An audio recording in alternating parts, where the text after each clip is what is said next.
Hey y'all, welcome back to my channel. So I'm going to be telling you all about my second semester. I am going into my third semester in just a few weeks.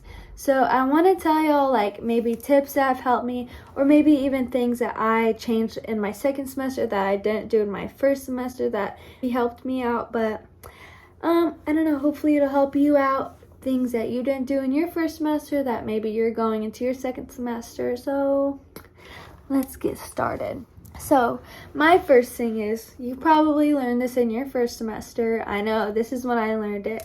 Make friends and keep them. Those people know what you're going through. Make friends in nursing school. Obviously, you have your outside of nursing school friends, but they might not always understand what you're going through.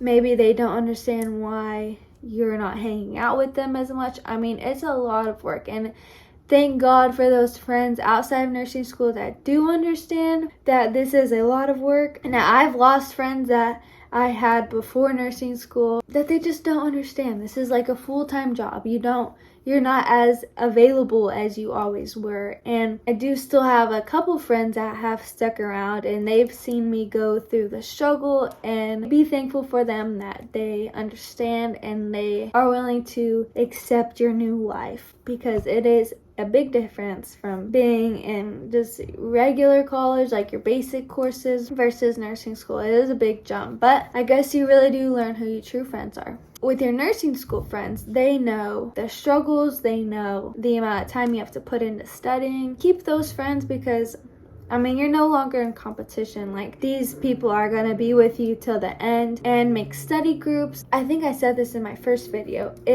If you don't understand, maybe that other person will. And if they don't understand, maybe it's something that you're really good at understanding. But I think that's was a really positive thing in my study group, because sometimes I just would not completely not understand this concept or whatever we're going over. And they understood it in a way that they were able to break it down for me. So that's always super nice. And maybe you could do that for somebody else. Another thing is, do not be in drama. I had drama in my nursing class. Now they're not here anymore, but they were, and it's just not cute. It's like, we are in school to make our career. We're not in high school anymore. It's time to grow up, and we don't have time for that. We barely have time to study. Like, let's be grown-ups, okay?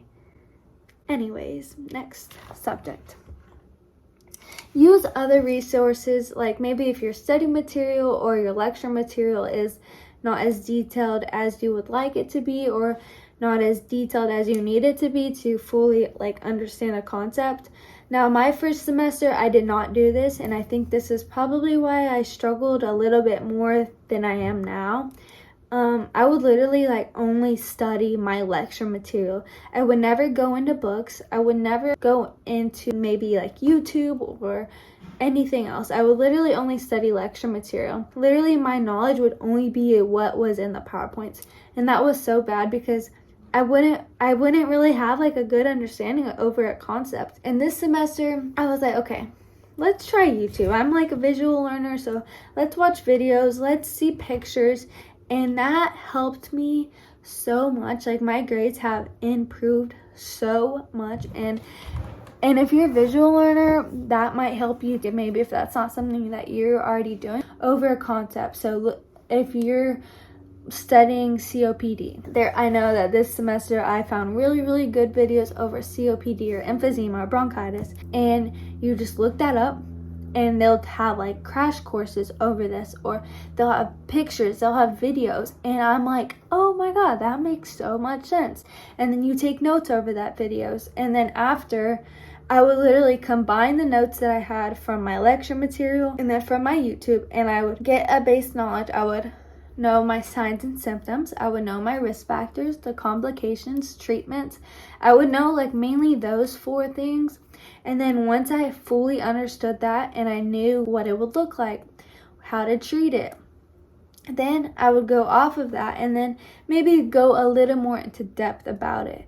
But just knowing that has improved my in-class, I participate more. Just because you're confident in your knowledge, you just know a lot more. So yeah, definitely go over YouTube's videos or even like opening my book has just expanded so much in my brain. Like, it's crazy.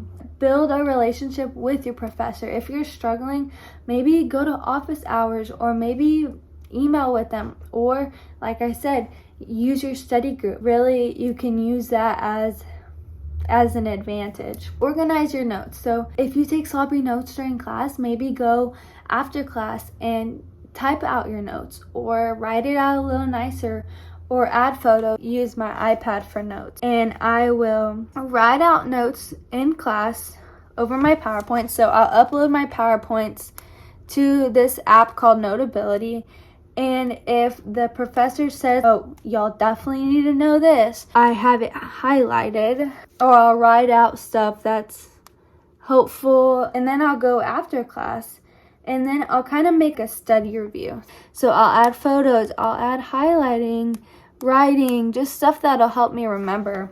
Take advantage in clinical. Try new things. Like, don't be that person that just, oh no, it's fine, I'll try next time, or I'll just watch. Like, take advantage of that time. Like, that is time to get your hands-on experience. The patients understand. They're very, very understanding. They're very like, I was super nervous to try my first IV stick. Luckily, the patient that I had, and she was like, come on, like, you got it. Like, she was so comforting, and she was so awesome. And luckily I got my first stick, but my second and third time, I know I did not get it. With COVID being during my first semester, and obviously we still have COVID, but luckily during my second semester, we were able to go to clinicals for our first time. So I was able to get some crazy experiences, and I just am lucky for my nurses that I had, and lucky that I was willing to jump in there and do it, even if I knew that maybe that stick is going to be super hard, but I'm going to try it anyways. Just jump in there, even if you think that you're not going to be able to do it. Obviously, you're going to have help from your nurse if you need it. Start building study guides right away. Do not wait last minute. So like I said, I always go in after lecture and I'll make my notes look a little nicer, or I'll go and build a study guide. Build like on each concept and just have that base knowledge of important things to know. Maybe, like I said, add pictures or go watch videos. Don't wait till the week of your test, because that week of your test is when you need to be studying. And yes, building a study guide is studying, but if you already have that study guide built, you're able to just study that study guide for the week before your test, and that just makes it a lot easier. And once you have one test, you're gonna be studying for another test right after that. So it is important to be on top of everything, because you do have so many tests that are the weeks back to back, and it just gets super overwhelming. So if you're not organized, it can be even worse. Another thing is take time for yourself, because it really is like mentally exhausting. And if you take time to yourself, go get a pedicure or go for a walk around the block, just take time like away from school. You definitely need it. Have a planner. I was organized my first semester, but I would say like probably not as organized as I was this semester. Put due dates in, exam dates, clinical dates, like put everything in. So this is kind of what my calendars look like. I literally have like everything. So I had like things that I needed to work on. So like when Thursday was my off days, I would have stuff that I need to work on. Or maybe like if I'm bored on a Saturday, I'm like, okay, what can I work on for the following week? So then I had exams. And also I had it color organized, because I'm crazy, but I like everything color coordinated. And so if I would need to be like, what do I need to do for this class? Then I know, let me go look at the blue. But I like color organization. This iPad is very, very good for that. Or just any planner, whatever you use. Whatever you do, it's nice to have a planner or like a calendar or anything that will help you stay organized. I think that's it. Just know that all your stressed days, it's going to be very stressful, but it's going to be okay. Just learn to take it day by day, and this will be over literally before you know. Like, I feel like I was just sitting at orientation, and I'm already about to be sitting in my third semester. It is just crazy how fast it flies by, but I'm just thankful for the experience that I've already gotten. I'm just thankful for the friends that I've made during all this. Like, I literally couldn't have done it without them. I think that's it. You got it. Don't give up. It's gonna be over before we know it, and we're gonna be amazing nurses. Okay, see ya.